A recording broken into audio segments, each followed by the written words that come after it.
as an entrepreneur, as a leader, as an executive, maintain eye contact with the people you're talking to there. That's very important. So when you want to create rapport as a speaker, you must maintain eye contact. Because when you're talking to someone who doesn't look at you directly in the eyes, like the person is not sure what he's saying. And most of the time when you're not sure what you're saying, you're lying. So eye contact, very, very important.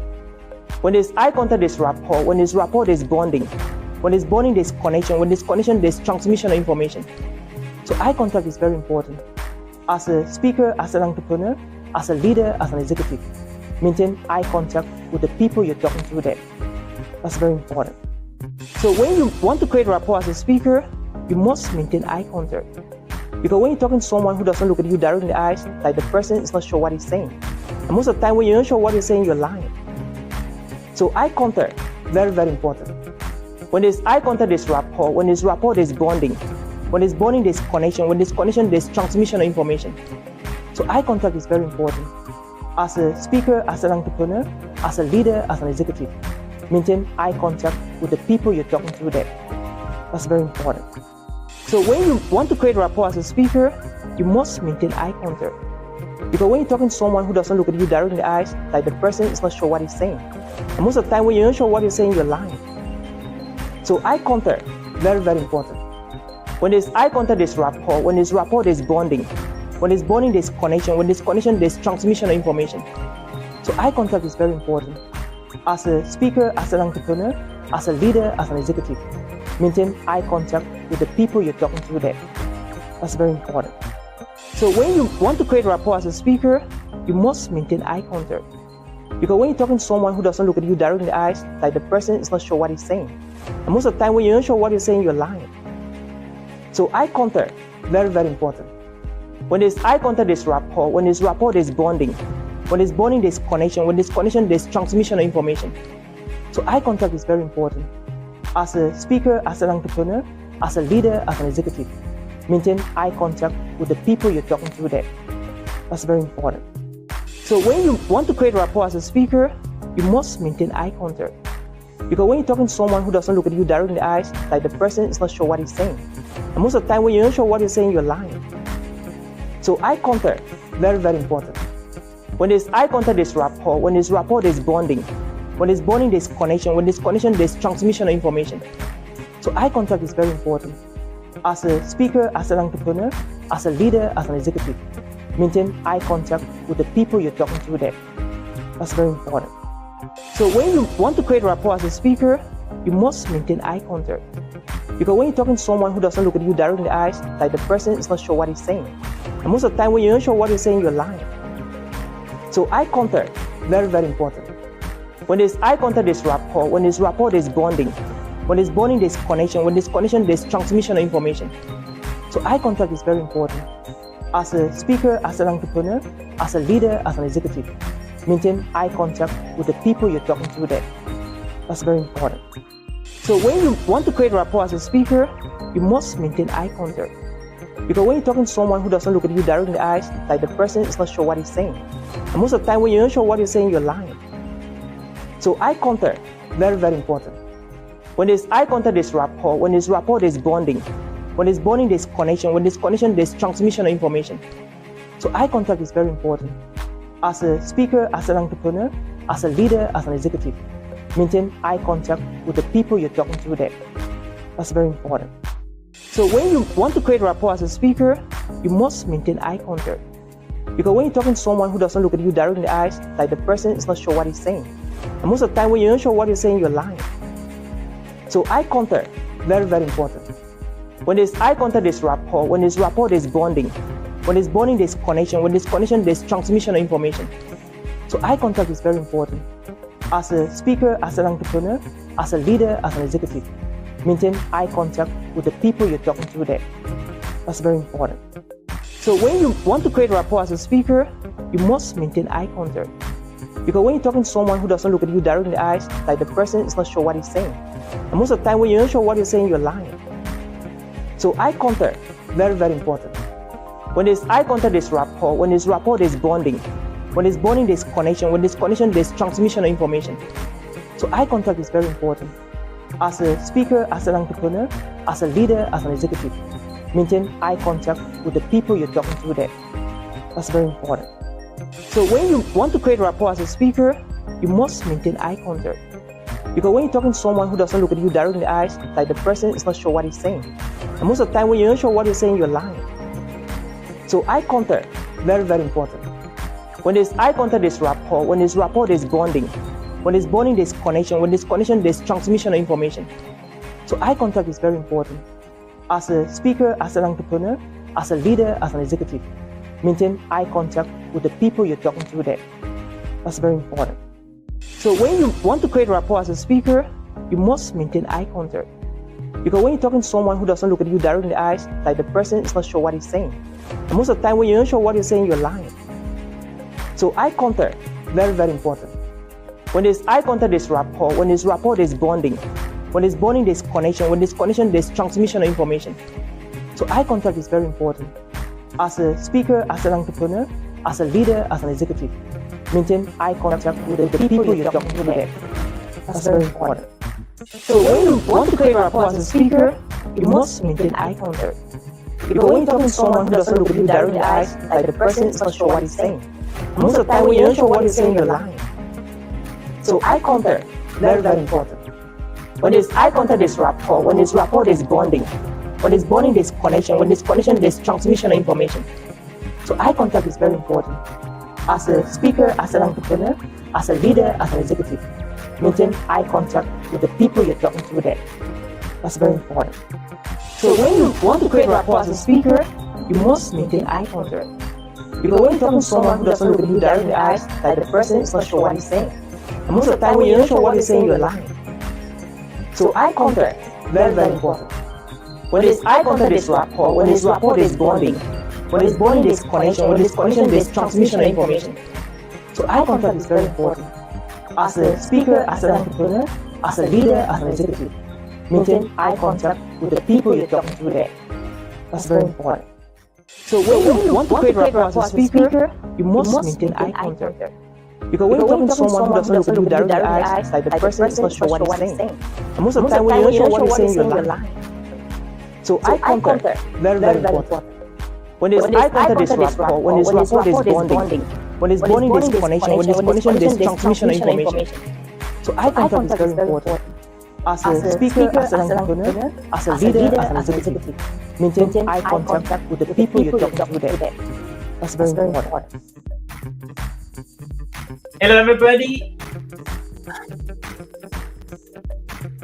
Welcome to this amazing masterclass. You can call it a webinar. I'm so excited to be walking you through this session today. My name is Nshom, and are you ready for the webinar? How to become your best self? How to become your best self? Are you ready? If you're ready, I would love you to comment ready on the comment section. All right. If you're ready, type ready on the comment section, and we are good to go. All right. I'm super excited, and let's fire, man. Let's fire. How to become your best self? Okay. Now, let me just put on my microphones, headset, so that we can fire up together. Alright, so if you're ready, I would love you to put on the comment section ready. Okay? Just connect this before we go. So I just want to let you know we have some people who are joining in from different parts of the world.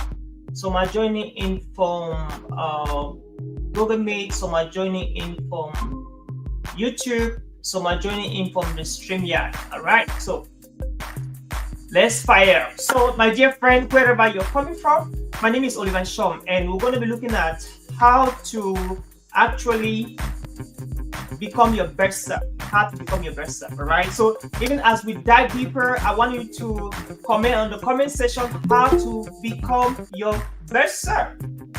Right? How do you become your best self? We are living in a time where each and every one of us, we have the opportunity in our fingertips to become our best self. Even if you're not a gregarious person like me, who loves creating friends and socializing and reaching out there and getting what you want, meeting the people you expect, and doing the things that put you on fire, you can still become your best self. With the technology available to us, with the breakthrough in technology, artificial intelligence or AI, and with the diversity of information out there, at least you and I will deserve to live our best self. All right. So I want to be discussing on 3 principles that can help you to become your best self. And then I would love you to get your journals and get your pens. All right. And get ready to write as much as you can, even as you listen. So I will recommend you listen more than you write. So get ready, even as we fire up. All right. So how do you become your best self? Like I said, I want to talk about 3 primary principles, 3 basic things that will help you to become your best self. And again, if you read the book of Napoleon Hill titled Think and Grow Rich, you'll notice that in one of the chapters, I think chapter 9 of the book, he talks about the fact that if you go out there and sample 100 people and you start asking them, what put you on fire? What is your purpose? What brought you here on earth? What is that thing that you believe that you are born to do, that put you on fire? Only just about 2% of the people that you sample out there can tell you with clarity that this is exactly what I was born to do. Only about 2% of the people can tell you that this is exactly my best self, right? And guess what? 98% of the people, they will not say with clarity, with certainty, that this is what I was born to be doing. This is what I am doing with my life. This is my best self. This is what puts me on fire here on earth. 98% of the people will not tell you with clarity that this is what put them on fire. And so it is very important now, therefore, for us to be able to live our best self and achieve the goals that we're born to achieve the dreams that we're born to achieve. Because if you're able to live your best self to achieve these dreams, I mean, you are indirectly telling your great-great-grandparents, your parents, and all of those people that they have invested everything that they got to you in your life, in your education, in your whole being. You're indirectly failing them. And that's why I used to say they have given you the baton. They've handed the baton. Your parents, they handed you the baton. The great-grandparents handed the baton right up to you right now in your hands. You hold the baton. And all you gotta do is to live your best self. All right. That's why I want to be sharing with you some practical things, 3 powerful things that you can do to live your best self. All right. And straight away, without any ado, the first thing, number 1, destroy the myth of balance. All right. I want you to type on the chat box, destroy the myth of balance. All right. Somebody say this. Destroy the myth of balance. You got to destroy that myth of balance. What is it all about? Balance says that we should live life in a symmetry. Okay, live life in a symmetry, not in seasons. And so today I am sharing with you that you have to learn to live life in seasons, not in symmetry. Live your life in seasons and not in symmetry. All right. For instance, this is exactly what I mean here. When I say live your life in seasons and not in symmetry. Now, in most parts of the world, including United States, we have 4 seasons, right? We have the spring, we have the summer, we have the fall, and we have the winter. Now, if you're watching this video from Africa, you will notice that there are basically 2 seasons. We have the dry season and the rainy season, all right? Now, using the context of the Western world, where we have what we call 4 seasons, like the spring, the summer, the fall, and the winter. What happens is that during the spring, you have to labor, you have to work. And I know that I'm talking to people that this might be the spring season of your life, where you have to work for your future, where you have to labor, you have to go to school, you have to study, you have to create a job, you have to create a company, you have to create an organization, you have to volunteer. This might be that moment, that season that you have to work you have the energy to work. And that is why you have to do the work. The time of your spring is time to labor, it's time to work. And it's not time for leisure, and it's not time for gossiping, and it's not time for chit-chatting. It's time to work. And that is the spring of your life. And now, during the spring of your life, you're not supposed to be behaving and acting like you're in winter, because it is in winter that you have to rest. It is in winter that you have to sleep. It is in winter that you have to play games, and you have to have fun. And so, if you understand life from the point of view of living it in a symmetry, it means that what? You want to live a balanced life. Like every day you have to play, you have to eat, you have to work, you have to do this, you have to do that. But what I'm saying is that from the point of view of experience, you don't have to live a balanced life, but you have to live your life in seasons. Tap on the chat box or in comment section. I have to live my life in seasons. Now, during spring, you got to work. Many of you right now are in your spring seasons. Maybe you're watching this video, you're between the ages of 15 years to 60 years, you are in the spring. You got to work. All right. Some people's spring could be around 30 years to 40, 50 years. That is still your spring. You got to labor. I love the scripture in the Bible that says, I'm a man of faith. I love the scripture in the Bible that says that in John 9, verse 4, is that as long as this day, you must do the works of him who sent you, because night is coming where you're not going to have the time to do those works. So it is spring, you got to work. Now let's go to summer. What happened in summer? During summer, friend, you have to water the crops that you worked in spring. During summer, you got to water the crops you cultivated, the crops you were able to till and plant in spring.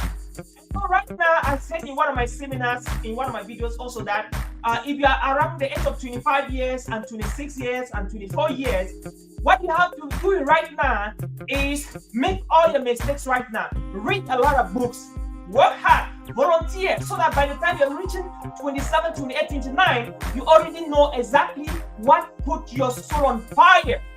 By the time you're approaching 28 years, 29 years, you should not be confused about life. You should know exactly what inspired you, what energizes you, what actually put your soul, your spirit, your body on fire. At the age of 30, you should be fully operating in your purpose of existence. And so the point is that you have to plant. So because if you don't plant in your spring, which could be when you are 25, 21, 22, 30, and again, your spring could be at any time of your life that you have the strength to do the work you have to do. All right. If you don't do the job during the spring, you will not be able to water seeds you did not plant during summer. And guess what? When you plant in the spring and summer, you water them and you cultivate, you remove the weed and you nurture that plant. What happens is that in the fall, you start to harvest right now in the fall.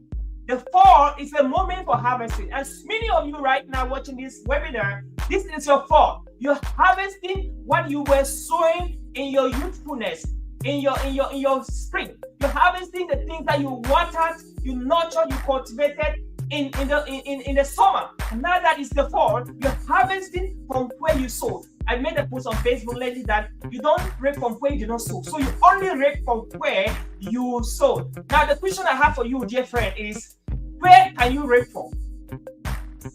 Therefore, where did you sow? And if you did not sow anywhere yet, the question now is, where are you sowing with your life?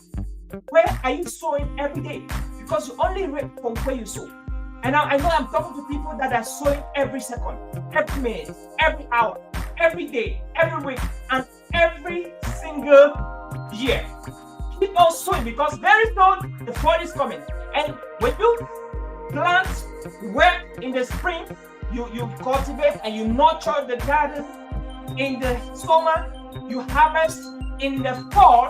Now that it's winter, as winter is coming, you are resting, you're rejoicing, you're recalibrating, you're rejuvenating yourself, because you did a great job. You had an amazing harvest. And when winter comes, while some people are suffocating, struggling to go out and work and make a living for themselves and be able to pay their mortgage and do their down payments and take care of themselves, you are still bearing and enjoying the fruit of the labor you did in the spring, you watered in the summer, and you harvested in the fall. And you have to be smart, you have to be intelligent, that you don't harvest and eat everything. make sure that as you harvest in the fall, you have some seeds that you can always plant back during spring, even as you enjoy the winter. And as you enjoy the winter, don't forget that the celebration, the rejuvenation, the recalibration is just for a time, and from then you gather more momentum like the eagle after 40 years to go back to start the process in the spring.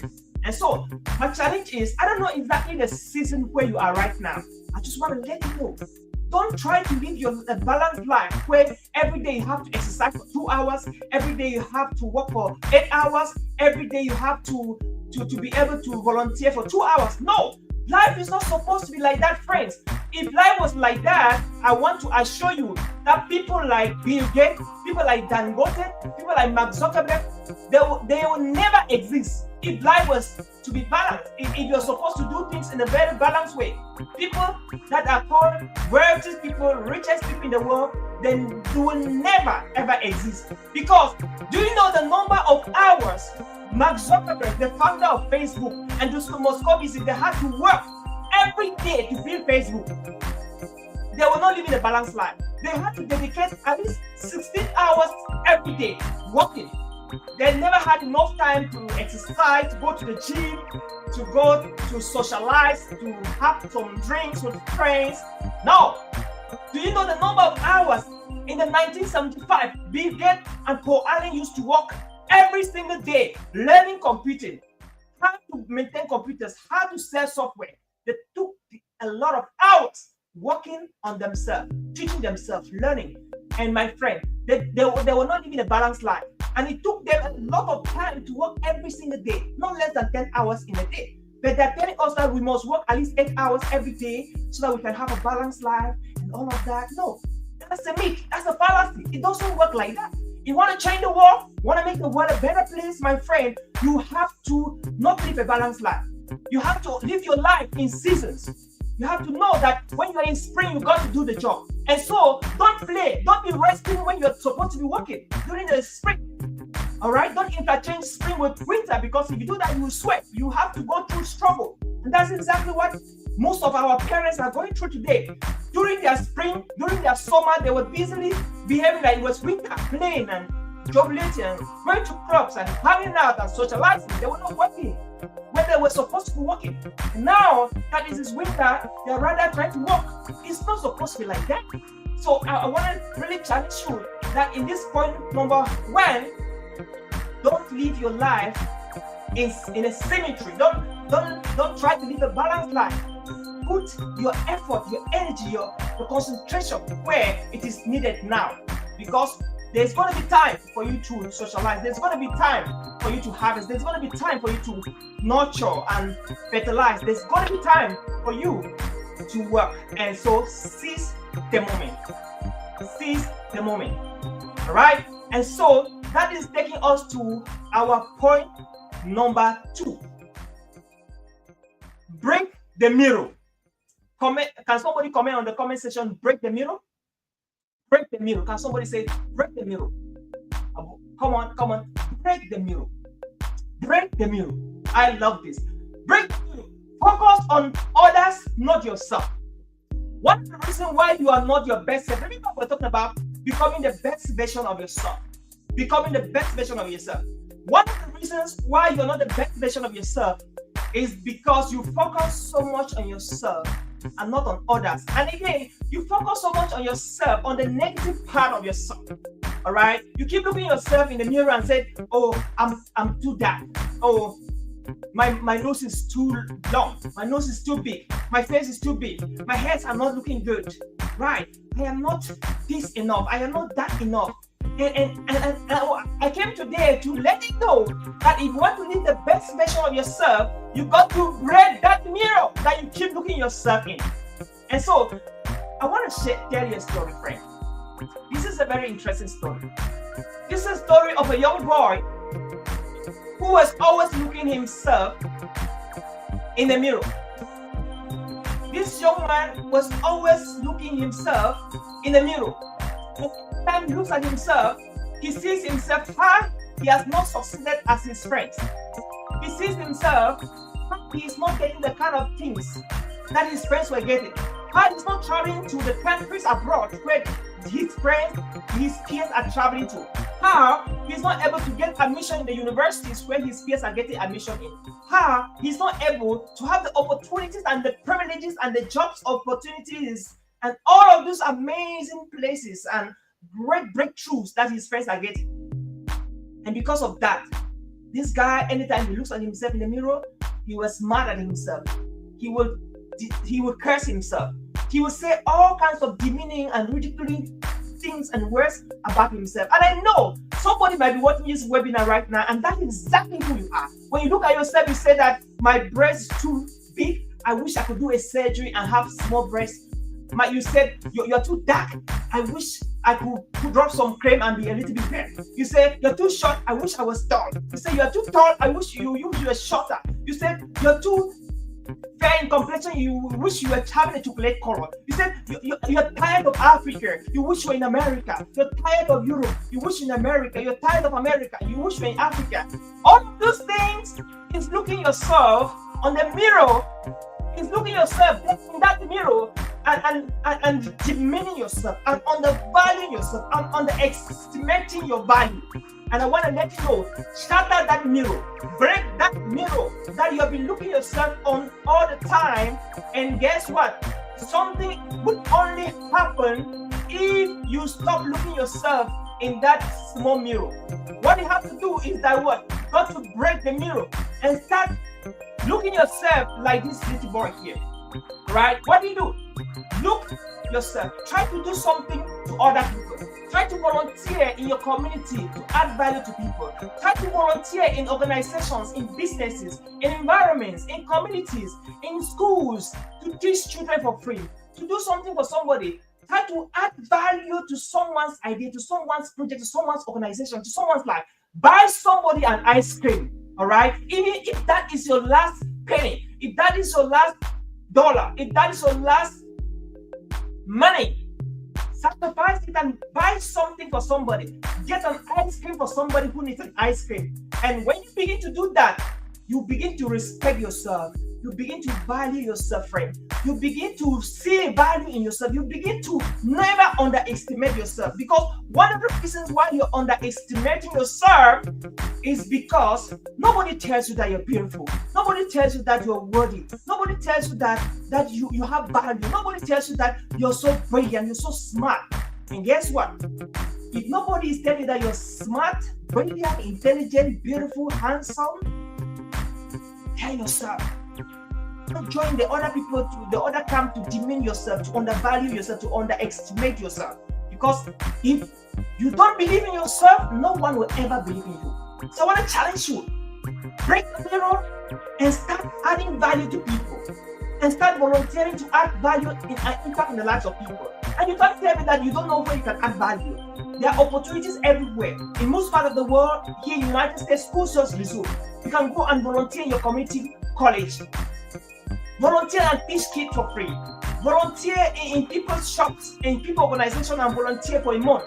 And before you notice, they'll tell you that they love the way you work, they love the way you are punctual, they love the way you do things, they love the way you execute tasks. And then you start noticing the value. You start nurturing the value. You start cultivating the value. And that is when true impact begins to happen.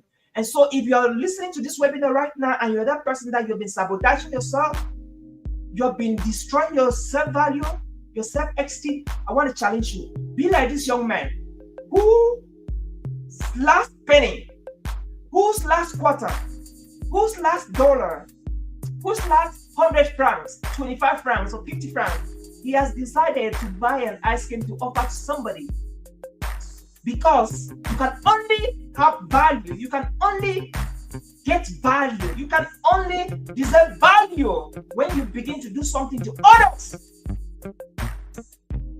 And they begin to feel your impact. And they begin to feel the value you're bringing into their lives, into the world. And if you want to become successful, if you want to be rich, if you want to be wealthy, all you have to do is to ask yourself, how can I serve other people? Forget about the money part of it. If you continuously serve people, irrespective of the fact that they don't even pay you, I bet you, very soon, money will start running behind you. Money will start following you. Money will start pursuing you. And so I want to challenge you today. What are you doing to serve others? What are you doing to add value to other people? What are you doing with your life? You are getting older, you are never getting young. When you're celebrating your 30th birthday, you are celebrating the last day on earth you will ever be 30. The last year on earth you will ever be 30. And you'll never be 30 again. And then 1 year, you're just 1 year closer. That year you will never get it. And you may be somewhere sitting right now, actually, I need a husband, I need a job, I need an opportunity to travel abroad. The question is not you need a husband, you need an opportunity to travel abroad, you need a wife, you need all of those things. No, the point is that what value do you have? How are you adding value to people? Because jobs will only come when you have a value to add. And so, never minimize any opportunity to add value to somebody's organization, to somebody's project, because you never know where your biggest breakthrough can come from. So I want to challenge you today. Start adding value to people's lives. Start adding value to people and look around you and ask yourself, where can I volunteer? Where can I add value? And begin to do that today, tomorrow, this week. And as we begin to do that, we are going to be excited to get your testimonies of how this webinar challenged you and you started adding value and you started feeling some respect for yourself. You started having some self-esteem and self-value, and then you eventually blossom, just like we saw what was happening in winter, spring. And you saw how during winter he was resting because he did the job. And so go out there and begin to add value in the lives of people, friend. And so we're saying that the second thing we have to do is what? Break the mirror. Shut the mirror. That you keep looking yourself on it and saying that I'm not worthy, I'm not worthy enough, I'm not good enough, I'm not beautiful enough, I'm not tall enough, I'm not slim enough, No, you are just good the way you are, friend.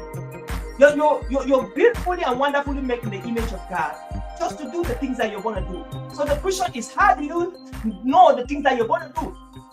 Go out there, my friend, and start volunteering and start adding value to yourself. All right, this is what I'm doing. I'm volunteering to share these ideas with you, to bring to you this masterclass. Nobody's paying me for this, but I'm doing this, and it's in the process of doing this that I add value to you, and it's through adding value to you that I feel important, that you see my importance in this world, in your life, in this generation. All right, so we said that the first thing you got to do is to do what? You have to do something. We said that the first thing you have to do is to destroy the myth of balance. You don't necessarily have to live a life of balance, but you have to live your life in season, okay? And we saw the 4 different seasons, all right? We saw how you have to work during spring, you have to work in summer, you have to continue, you have to harvest in the fall, and in the winter, you have to celebrate, rejuvenate, and recalibrate your life. And that was the first thing the first point we saw on how to live your best life. And the second thing we saw on how to live your best life is that you have to break the mirror, that you keep on looking yourself on it and undervaluing yourself and underestimating yourself and and demeaning yourself, and you never give in value to yourself. You just see the worst scenario, the worst case scenarios all the time in life. What a boring life. You have to sweep that by becoming like this little boy, add value to people, contribute, donate, support, and then you begin to feel important. And finally, number 3, you have to be able to do what? Let go of what holds you back. The power of intentional loss. Can somebody comment on the right on the comment section? The power of intentional loss. Oh my goodness. The power of intentional loss. Can somebody write on the chat box? The power of intentional loss. Amazing. Thank you, Kevin. Thank you, Simplice, Lenio, Christina. Amazing job, Efrida, Jola. Thank you for your Catherine. Amazing. Melissa, Nange. Amazing people. Amazing. Betwa, Pamela. Amazing. Thank you so much, guys. All right. So can somebody type on the comment section the power of intentional loss? Right.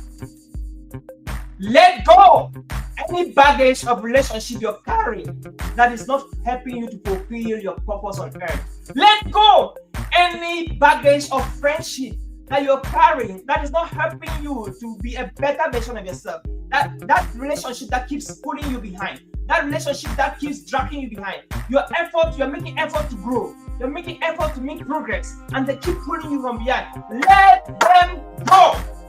And remember, on the last day, you're not going to be judged based on the effort you try to make that relationship work, but you're going to be judged based on welcome, good, and a faithful servant.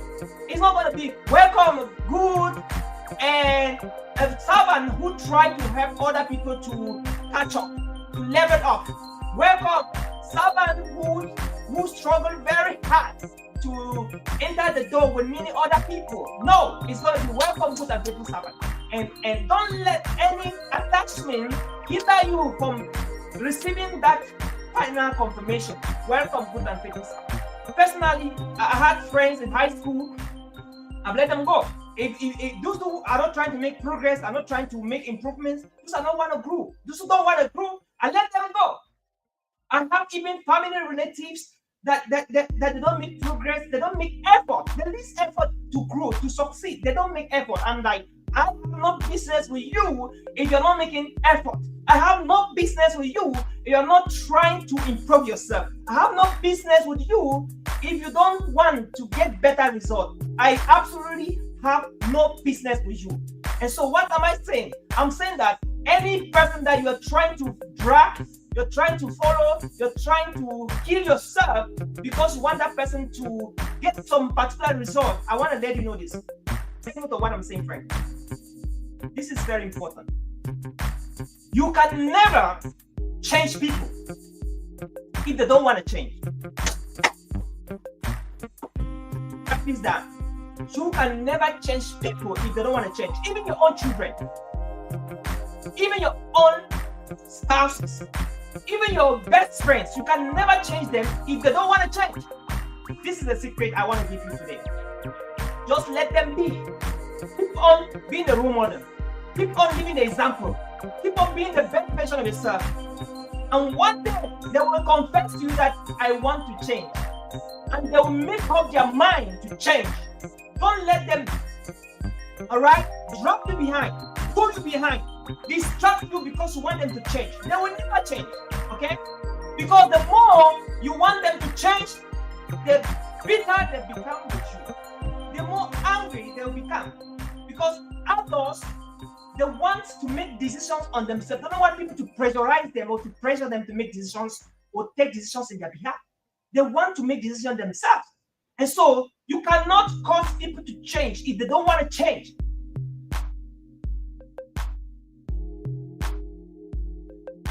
Some time ago, I have some members of my families. I registered them to write GC advanced level in Africa, in Cameroon. And I really wanted just the best from them. I'm like, hey, can you write these exams? If your problem is money, I want to help you register, buy textbook, do everything. And guess what? I did exactly that. I registered. Guess what? When the time for exams came, they did not write. And guess what? I did not kill myself. I stopped it. And today, they actually came back and told me that I want to write the exams now. I'm like, why do you want to write? Because I've seen that there's value when you have advanced level. There's value. Okay, I don't force them. I couldn't change them. I continue living my life and getting results and better results, improving every day. And the fact that I modeled that confession, the things I told them, they want to do it now. That's the point. So stop destroying yourself. Stop wasting time. Keep on doing what will help you, and they'll be inspired by your works and tell you that, hey, I really want to change. I'm tired of living this kind of life. My life is too boring. My life is not fulfilling. Please help me. I want to change. And when they say, help me, that is the time that you can put in effort in helping them. You get that? That's the secret. It's a $1 billion secret, friend, that I'm just giving you. And take it and make good use of it. Okay? Let them go. Let go of what holds you back. The power of intentional loss. Just let some people go. There are some people that are never meant to be inspired by you. There are some people that they were never meant to maybe to succeed. It's not everybody that will succeed. Okay? So those who don't want to succeed, those who don't want to make it, let them go. I know I'm talking to somebody whose junior brother has been a pain on her neck, whose relationship, whose cousins and nephew has been a pain on their neck. And you'll be like, what can I do for this my child to be better, to go back to school, to stop drugs? What can I do for this person to stop doing this nonsense, doing this rubbish? I just want to let you know today that let them be. Can't change them. But when they make up their mind to change, reach out and support them as they change their mind. And that is a golden principle. And that's a golden rule I live by. I don't force people to change. If you want to change, that's when we have business together. So the power of intentional loss, let them be and let go of whatever is holding you back. And again, let's come back to this amazing little boy. Look at it. This little boy, this balloon that is going up in the sky, he was struggling to climb that hill. And he had to go through a narrow gate. Anytime he wants to go through that gate, that balloon will stop him on the gate. The balloon was stopping him from advancing to climb that hill. So one uncle came by and looked that the balloon was stopping him. You know what the uncle did? The uncle said, why don't you release the balloon? So he can free you, so you can walk up the hill. Who knows? Maybe you never know what you meet at the top of the hill. Maybe you meet more balloons. Maybe you will meet more balloons. And guess what? This little boy got the advice of this uncle. The little boy decided to let go the balloon. When the little boy let go the balloon, he was able to free himself and he was more lighter. And that's when he was able to walk up the hill. So behold, when he walked up the hill, as he let go the balloon, he walked up the hill. Right at the top of the hill, he met more than balloons. He met more beautiful balloons. He met amazing, beautiful things that made his life better, successful, impactful, rewarding. And then that's how he was able to become the best version of himself, because he let go the balloon that was holding him back from his success, friend. So today, the question I have for you is, are you going to let go your balloon? Are you going to let go your balloon? Are you going to let go your balloon so that your star can shine? Are you going to let go your balloon so that your star can come out of the cartoon and shine? If you're going to let go your balloon, comment right in the comment section, I will let go the balloon so that my star can shine. I will let go the balloon. That balloon could just be a relationship you're trying to eat, a relationship that you keep approaching, connecting yourself to. That balloon could just be an old friend who's not making effort to improve himself, to improve herself. That balloon could just be a thorn on your flesh, a relationship that you don't know why you're keeping that relationship, and it's just a thorn on your flesh. That could just be the balloon that is stopping you, friend, from climbing the hill to get more of what you want, get the things that you want. That could just be your own balloon. So the question is, are you committed to let go of the balloon? Are you committed to let go of that balloon that's holding you back, that's dragging you behind? And if I was the one, I will let go of that balloon. If I was the one, if I was you, I will release the balloon. I will let it go. I will let it go. And so, friend, that was the end of our sweet, short webinar. And so remember, I talked about some very, very amazing, beautiful things. I talked about how to become the best version of yourself. Okay, right? People keep coming in on different platforms. I talked about how to become the best version of yourself. Okay, and I've said a very interesting thing. The first thing I talked about was the importance of destroying the myth of balance. Life is not supposed to be balanced. Take it from me. Life is not supposed to be balanced, okay? So don't believe that you have to live a balanced life. Live your life in seasons, all right? What happens is that when it is spring, it's time to work the farm. It's time to till the farm. That is when it is spring. It's time to till the farm. During spring, you till the farm. And when it is summer, you water the farm, okay? Don't sleep. Don't celebrate. Don't go to parties. Don't be visiting people when it is time to water the farm. No, you have to water the farm. And when it is the fall, you will harvest. All right. And for those who are in Africa or in Cameroon, when it is the dry season, you have to work your farm when it is dry season. Okay, cultivate your farms when it's dry season. Don't use your dry season to sleep around, to visit people, to have fun, to go to parties, to have leisure. Use your dry season to work and till your farm, okay? And the farm here could just be a metaphor to any other thing that you're doing. All right, so that when it is rainy season, you'll be able to do less work and rest more, like that. Okay, that is so important. So you don't have to swap the season. Don't swap the season. Stick to the time. So I said that the world successful people that you know today, they work for an average of 16 hours every single day. They never had a balanced life. Okay, why? Because they understand that when it's time to work, they have to work, because they understood the seasons: the spring, the summer, the fall, and the winter. They understand that is so important. And so I don't know the season of your life that you are right now. Focus on it. Get the best out of it. I said in one of my YouTube videos, that wherever you are, wherever you find yourself, be the best, do the best, and get the best out of the opportunity. Stop saying that I'm in Africa and there are no opportunities. Just be the best, do the best, and get the best while you're in Africa. If you're in America, stop saying that there's a lot of pressure, there's a lot of stuff. Be the best, do the best, and get the best out of the opportunity. So whichever season of your life you are in right now, be the best, do the best, and get the best out of that opportunity. That's amazing. All right, that's amazing. That's so powerful. And the second thing I talked about, the second point I talked about was the breaking the mirror. Okay, focusing on others and not yourself. And I thought about the fact that you have to be able to add value to people. Volunteer. Go out there, because you become happy not when you do things only for yourself. The most happiest people in the world are people who help other people. Now, write in the comment section, how do you feel when you help somebody and the person says thank you? How do you feel when you support a cause? How do you feel when you support a young man who is struggling, okay, to succeed? How do you feel when he succeeds? When he is succeeding? And I want to appreciate amazing leaders. Freda July has been a great supporter to this mission. Christina Lenyo has been a great support to this mission. Amazing people watching this even live. Thank you so much for supporting me when you had to support it. You did not relent your effort. You did it. How do you feel when you support people and they're making progress in the cause? You feel excited, of course. You feel like you have some value in you. That's amazing. Yeah, I want to thank my wife, my parents. They supported me. Amazing mentors and friends. They supported me when it was a time to support. That is how you become valuable to yourself and to others. All right. So find out a cause that you believe in. Go out there and be part of that cause. Volunteer. Help people. Teach for free.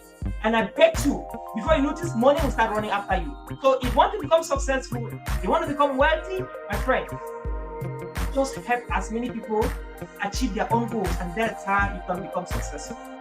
People who focus on making money and running after money, they never become successful, they never become wealthy. Okay, so you want to be wealthy, you have to stop focusing on money and start creating great impact in the lives of people. If it's straight, that's okay. Very soon the money will start following you. Okay, that's so powerful. And the last thing that we saw was the fact that you have to let go some people. The power of intentional loss. You just have to let go of some people. Just let some people go. You're not meant to be friends forever. There are some people that you only had to be friends with them in high school. There are some people you had to be friends with them only in the university. There are some people you have to be friends with them only when you're working in a company. And now that you're making progress, you're moving ahead with your life, you just have to let them be. If they don't want to go with you, just let them be. Okay? If they don't want to go with you, do what? Just let them be, friend. And that's okay. All right? Just let them be. And that is actually okay. Okay? So you don't have to move with everybody. You don't have to move with everybody. And that was actually the last point we talked about. And we just gave an example of the young boy with the balloon. This balloon stopped him from becoming successful, to climb that hill and get more balloons. And that is how he was able to just let go of the balloon. And when he let go of the balloon, though he lost the balloon, he had to climb the hill and succeed. And that's how he found many balloons and many more opportunities right at the top of the hill. Now, how did he be? What do you think? What could have happened if the young man insisted that he must climb that hill with the balloon? Do you think that he could have succeeded? I don't think so. All right. What's your comment on what do you have to say on the comment section? Do you think the young man could have succeeded if he had to insist that he must go up with the balloon? Think about that.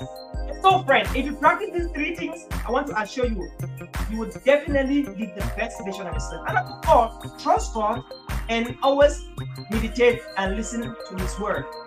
Study the word on yourself, and then always pray and trust your plans in the hands of God, and he will always make his word, his will, his purpose for your life prevail. Amen. So that's it at this point. I want to thank you so much for attending this webinar.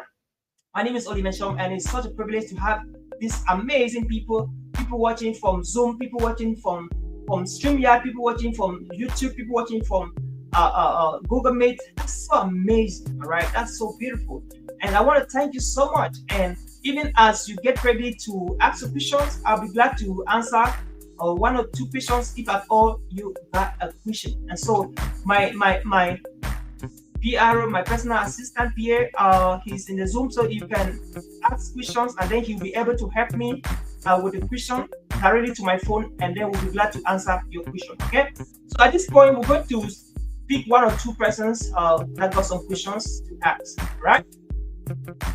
Oh my goodness, I will let go of the balloon for my star to shine. That's it, Solfina. Let go of the balloon for your star to shine, my friend. Let go of the balloon. Okay, where are my friends on Google Meet? Okay, I will let go of the balloon for my star to shine. Okay, are my friends on Google Meet? Yeah, you have to let go of the balloon. Okay, you have to let go of the balloon. Let go of the balloon. Let go of the balloon. Let go of the balloon. Let go of the balloon. Let go of the balloon. Okay? Let go of the balloon. Yes, I'm going to let go of the balloon so that my star can shine. Thank you, Stacy. Amazing. Stacy Lenyoy. Great, great. Life isn't supposed to be balanced. Work according to the season. Yes, yes. Bill Gates and Mark Zuckerberg and Elon Musk, they don't live balanced life, but they're the most successful people in the world. All right? The greatest men of God in the world, the greatest entrepreneurs, they don't live balanced life, friend.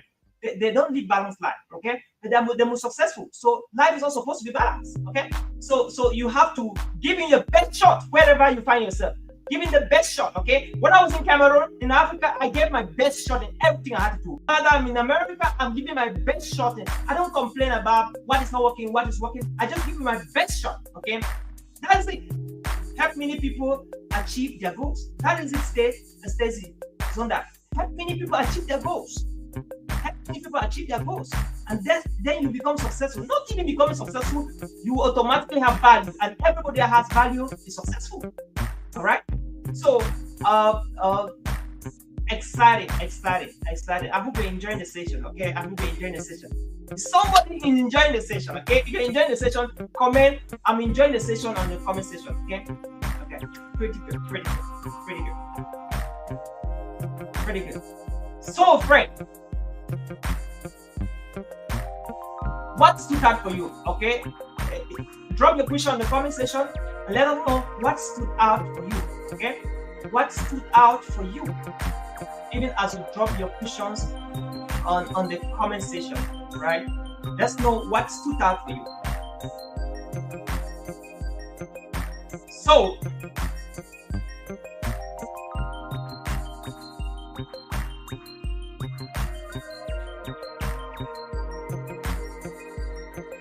let's know what stood out for you.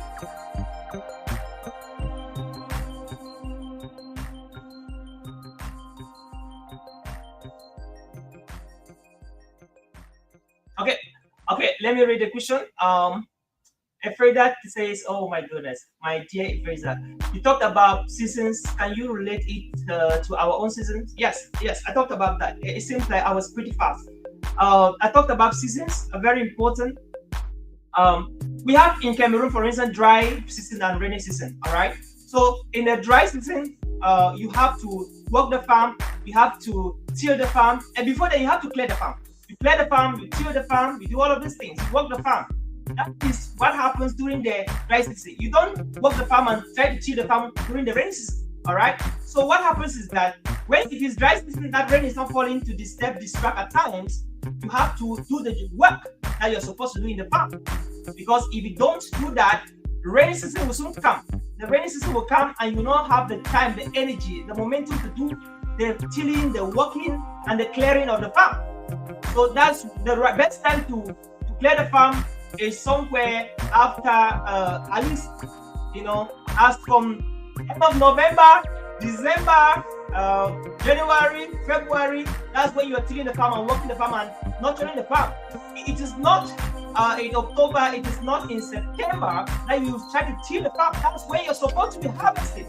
So harvesting time is somewhere around September, October, you know, and then August and all of that. And then the time to work the farm is in a dry season, as from end of November, December, January, February, March, April, and all of that. Okay, that's what I mean by when I was talking about this. All right, when I was talking about this, living the season, not symmetry. All right, I talk about spring, summer, and fall. So summer is a dry season in Africa.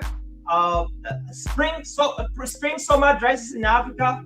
Then the fall and the winter is kind of rainy season when you start harvesting and when you're relaxing to go back and work the farm again. All right. So that was a question from Freda July, my very dear friend and mother. I hope you got that well. Lenyo Christina, another amazing leader and a dear friend and mother. Those 3 steps were so outstanding, but the power of intentional loss stood out for me. Amazing. Yes, let them go. Let them go. Let them go. Let them go. Let them go. Anyone that is stopping you and you think that you want to change, you can't change anybody. Only God changes people, friend. So just live your life and do your thing. And the one thing you say, well, I'm watching your life, and you're so amazing. Please, can you help me? I want to do what you told me to do some years ago. That's when you can help them. It is at that time that you can help them. Because if you want to help them when they don't want to help themselves, okay. Stop trying to help people who don't want to help themselves. And let me explain this, right? If a child stands like this, and you want to carry the child, all right? I'm not the first person who analyzes it, but I just love the analogy. If somebody stands like this, and you want to carry the person, do you know that it will be very difficult to carry somebody who is standing like this? If you want to carry somebody who is standing, putting his hands, putting her hands, it becomes very difficult to carry somebody who is putting the hands like this. Right? If you want to carry somebody who does this, he lashes the hand, you can just grab the person, you know, from here, from the ribs cage, from the wrist area. You carry the person. It's easy to carry me like this, all right? To carry a baby. When you want to carry the child needs to open the arms, and that's when you carry the child. When you carry the child and the child is behaving like this, the child is standing very stiff. Will you carry the child? No. So you can only carry the child when the child opens up. But if the child is stiff like this, you will not be able to carry the child. So when people behave like this, when you want to help them, let them be. The moment they do this, they say, hey, please, I need your help now. That's when they are vulnerable for your ready for help. And the moment you're struggling to push them, to help them, to do whatever you want to do, while standing like this, you are wasting your time. And it can only lead you to depression, frustration, anxiety, all of those negative vibes. That will not help you. Instead of living your own dream and doing the things you came to do here on earth, you'll be wasting time and wasting time to help somebody who doesn't need your help. Remember, don't give help to people that they don't solicit for help. Everybody you need to help. All right, Stacy has a question. Okay, Stacy said, thank you very much for this session, sir. Great question. Here's my question. Yes, Stacy, drop your question. Okay. Yeah, we're left 1 minute to go. Somebody type fire in the comment section. Today's webinar is fire. Somebody needs to be delivered today. It's a deliverance session. Okay. It's deliverance. Total deliverance. Okay. So, Stacy, what is your question, my friend? What is your question? Okay. Great. What is your question? Okay.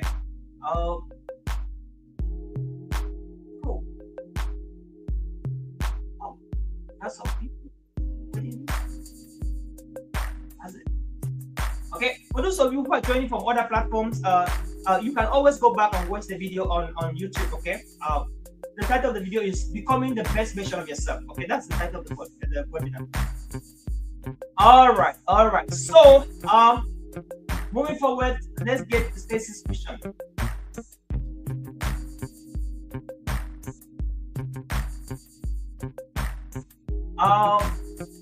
Okay. I just forgetting the questions.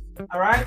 While Stacy is bringing her question, I just want to give a high shout to to Simplice. Simplice is my amazing administrative assistant and team member. Thank you, Simplice. Great job. Thank you, Luni Christina.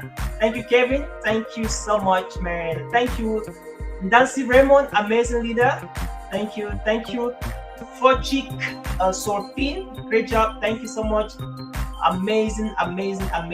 Thank you, Simplice. Great job you're doing. Efreda, thank you. Ponyo Katrin, thank you. Katrin says, I often hear this statement that you don't necessarily reap from where you sow, but you must definitely reap what you sow. I love that, Katrin. All right.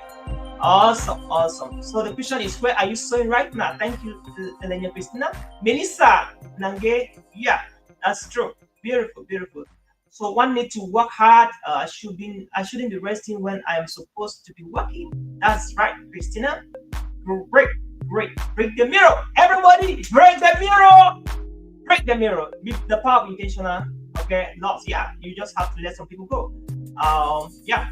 I'll let go of the balloon so that my star can shine. Thank you so much, Frida. Let go of the balloon so your star can shine. I must become the better version of myself. Yes, Christina. I said, why not the best version? Hallelujah. Okay, amazing. Okay, destroy the myth of balancing, break, mirror, and then yes. All right, let's grab the question. Okay, great. What's the question? Here's my question. Okay, your question is not coming. You can drop the question in the comment section on YouTube, and then we can take care of that. Those who miss it. All right, that was it for today, dear friend. Beautiful. Thank you for your questions, for those who ask questions, and thank you everybody for showing up for this amazing webinar. This is every Wednesday. I'm doing a webinar like this one where I pick a topic. I'll explain to you how it works, how it can help you, and remember, this is an amazing community. We're doing the online. We're teaching you things that you were taught that were true, whereas they're not true. Okay, there are a lot of things that we'll be discovering here that people say they were true, they're not true, and you've been practicing those things for years, and you've not had the result you wanted. So when you want to get the result you want, you need to unlearn those things that you've been taught, and then get the right things, the principles, the frameworks that can help you to achieve your goal and live the best version of yourself. There are a lot of things that we believe that they are not true. Okay, and today we just learned that you don't have to live a balanced life. Okay, some people live all their lives that they believe that you have to live a balanced life. No, you don't have. If you want to be successful, you don't have to live a balanced life, but you have to live in season. When it is time to celebrate, do it very, very well. Jubilate. When it's time to work. Give in everything and get it back. Remember the quote: you forget everything, not everything. If you forget, don't. This is very important. I'm not saying that all the things I've said are not important, but this is important. The quote: wherever you are, get the best, do the best, and be the best. Okay, be the best, do the best, and get the best out of the opportunity. Right now, get the best out of this moment, out of this time. Okay, right now. All right. So we are just on time. We're 3 minutes after 4 p.m. Central Standard Time, and we should be 10 p.m. West African time zone by now. Amazing people have been up to get this webinar, and remember it's every Wednesday, 3 p.m. to 4 p.m. Central Standard Time, 4 p.m. to 5 p.m. Eastern Standard Time, 9 p.m. to 10 p.m. West African Standard Time. Don't miss this, guys. And again, the Oracle Hub S Committee masterclass will be coming up tomorrow with amazing speakers like Christina, Nenyoe, Efreda, Jolai, amazing speakers that will be joining them on the page. You don't have to miss that opportunity as well. All right. So tomorrow, rendezvous, same time for the Oracle Hub. They'll teach you public speaking and the things you need to know in order to shine as a speaker. All right, Stacey, my question: how do you become unique in your field in this world where everything exists already? That's a great question. And so we're going to close the session with a Stacey question. So that's a brilliant question, Stacey.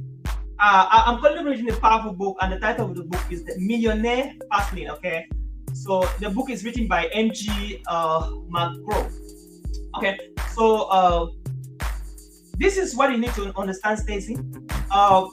What you have to do is not to believe the myth or the philosophy or believe the lie that people say you have to become the best, you have to be the best at what you do. There's a difference between being the best version of yourself and being the worst at what you do. The best at what you do. Now, if you're the best at what you do, what if you're the best only in eating? Okay? What if you're the best only in eating and eating does not pay you? All right? Okay, if you want to, you have to become the best in what you do. What if you're the best, all right, in sleeping, and sleeping does not pay you? All right, become the best in what you do. What if you're the best, all right, in getting up late?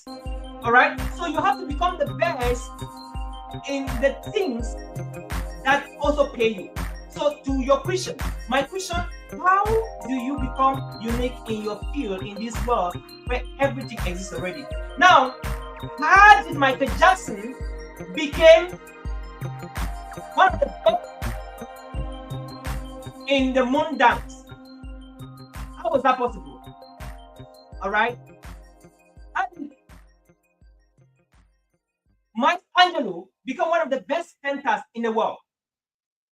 In the midst of many painters, why is that they talk so much about Michelangelo as a poet? Mother Teresa, how did she become one of the greatest philanthropists ever? Mahatma Gandhi, how did he become one of the greatest activists? Change impact, change agent. Now, this is the point.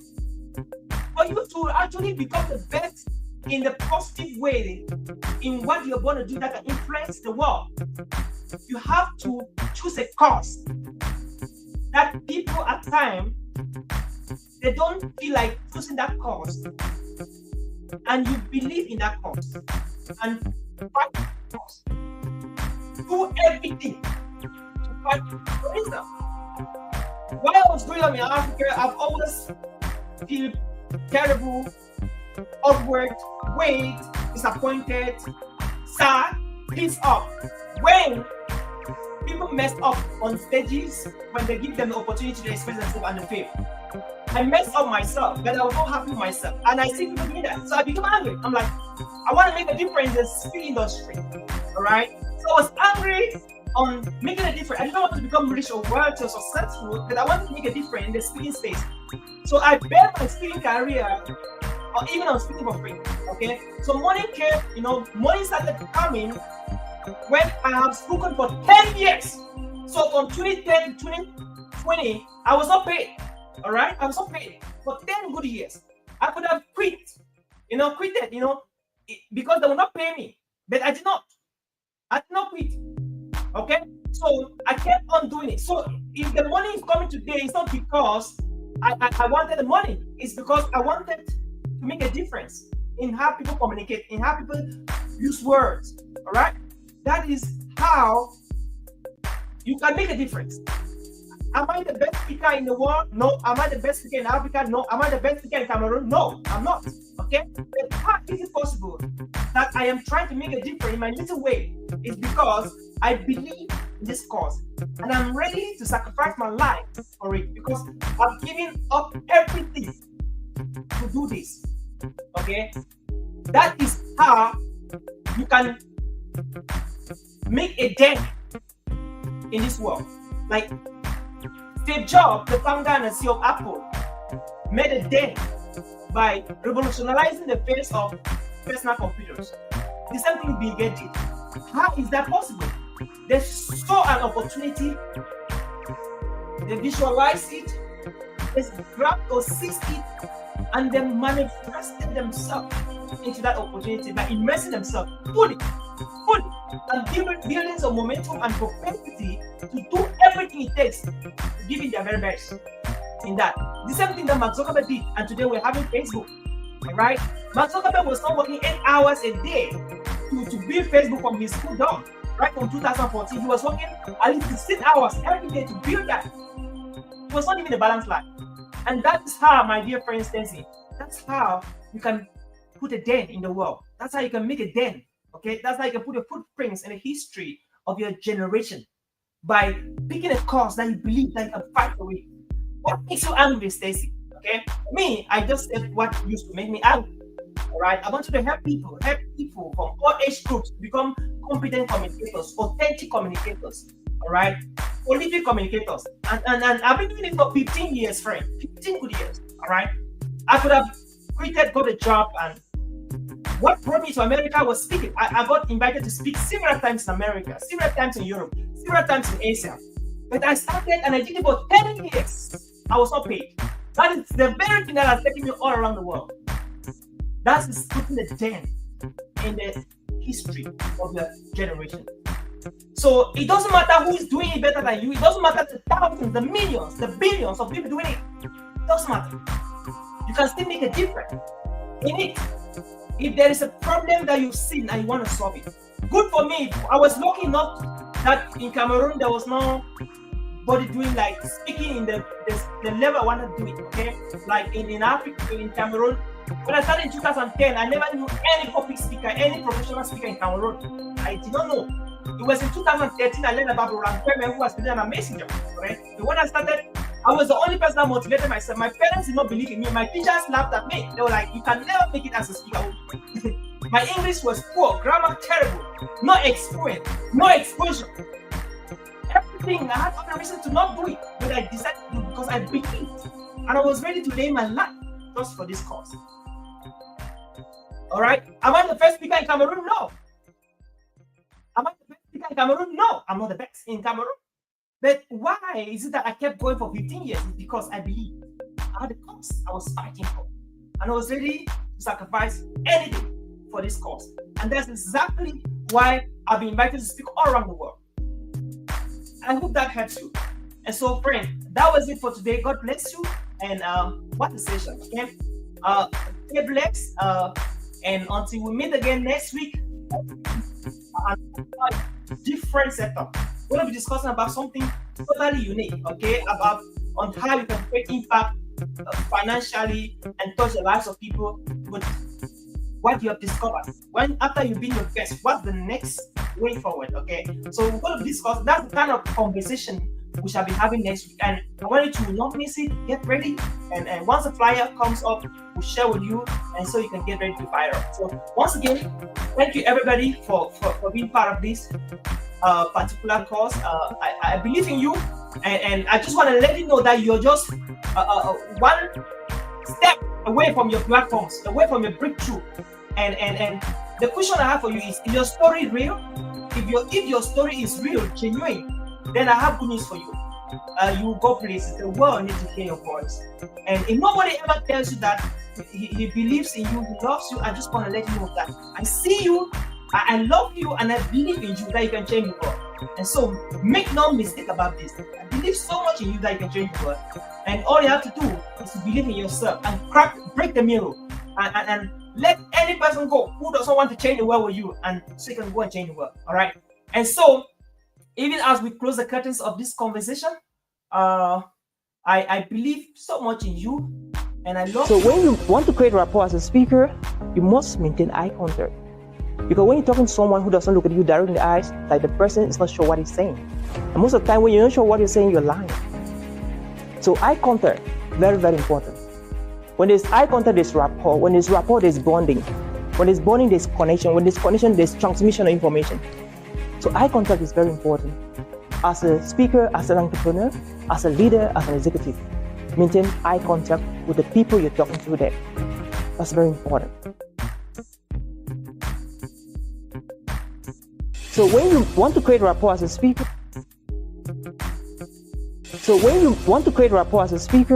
you must maintain eye contact. Because when you're talking to someone who doesn't look at you directly in the eyes, like the person is not sure what he's saying. And most of the time when you're not sure what you're saying, you're lying. So eye contact, very, very important. When there's eye contact, there's rapport. When there's rapport, there's bonding.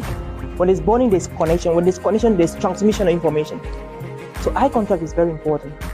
As a speaker, as an entrepreneur, as a leader, as an executive, maintain eye contact with the people you're talking to there. That's very important. So when you want to create rapport as a speaker, you must maintain eye contact. Because when you're talking to someone who doesn't look at you directly in the eyes, like the person is not sure what he's saying. And most of the time when you're not sure what you're saying, you're lying. So eye contact, very, very important. When there's eye contact, there's rapport. When there's rapport, there's bonding. When there's bonding, there's connection. When there's connection, there's transmission of information. So eye contact is very important. As a speaker, as an entrepreneur, as a leader, as an executive, maintain eye contact with the people you're talking to there. That's very important. So when you want to create rapport as a speaker, you must maintain eye contact. Because when you're talking to someone who doesn't look at you directly in the eyes, like the person is not sure what he's saying. And most of the time when you're not sure what you're saying, you're lying. So eye contact, very, very important. When there's eye contact, there's rapport. When there's rapport, there's bonding. When there's bonding, there's connection. When there's connection, there's transmission of information. So eye contact is very important. As a speaker, as an entrepreneur, as a leader, as an executive, maintain eye contact with the people you're talking to there. That's very important. So when you want to create rapport as a speaker, you must maintain eye contact. Because when you're talking to someone who doesn't look at you directly in the eyes, like the person is not sure what he's saying. And most of the time when you're not sure what you're saying, you're lying. So eye contact, very, very important. When there's eye contact, there's rapport. When there's rapport, there's bonding. When there's bonding, there's connection. When there's connection, there's transmission of information. So eye contact is very important. As